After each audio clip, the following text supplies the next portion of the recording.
ধন্যবাদ এই সুযোগ দেওয়ার জন্য। আমি ন্যাশনাল খ্রিস্টিয়ান ফেলোশিপ অফ বাংলাদেশের জেনারেল সেক্রেটারি মার্থা দাস। আজকে এই সুন্দর সুযোগের জন্য আমরা সর্বশক্তিমান ঈশ্বরকে ধন্যবাদ জানাই এবং জামাত ইসলামের আমির মহোদয়ের সাথে আমরা কথা বলেছি। উনি যে আশ্বাসগুলো দিয়েছেন সেটাই আমি একটু আরবার রিপিট করতে চাই। যেটা উনি জাতির উদ্দেশ্যে বলেছেন সেটা হলো, যদি মহান সৃষ্টিকর্তা ওনাদেরকে এই দেশ পরিচালনা করার সুযোগ দেন, তাহলে এই বাংলাদেশের শারিয়া ল অর্থাৎ শারিয়া আইন উনি বাস্তবায়ন করবেন না। এটা আমাদের জন্য খুব ভালো বিষয় ছিল।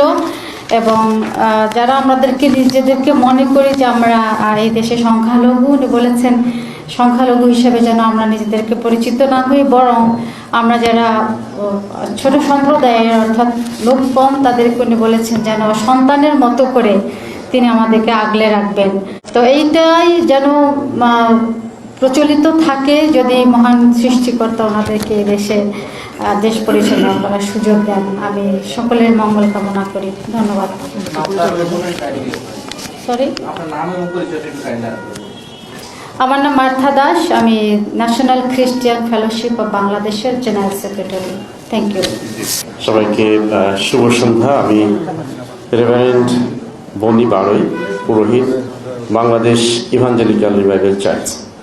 আমরা আজকে এখানে এসেছিলাম এদেশের নাগরিক হিসাবে। আমি খ্রিস্টান ধর্মাবলম্বী, তবুও শ্রদ্ধা আমিরের কাছে জানতে চেয়েছি নির্বাচন পরবর্তী সময়ে আমাদের স্বাধীনতা, আমাদের ধর্ম, সমস্ত বিষয়। এবং তিনি সুন্দরভাবে আমাদেরকে সময় দিয়েছেন, আমাদের কথা শুনেছেন এবং যে কথা আমাদের শ্রদ্ধেয় রেভারেন্ড মার্থা দাস বলে গিয়েছেন সেই বিষয়ে তিনি আশ্বস্ত করেছেন।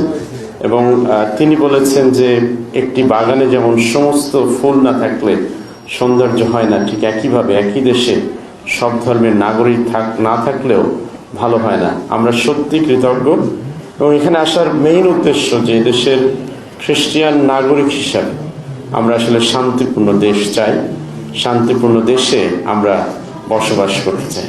আজকে যারা এখানে আপনারা আছেন আপনাদেরকেও ধন্যবাদ জানাই।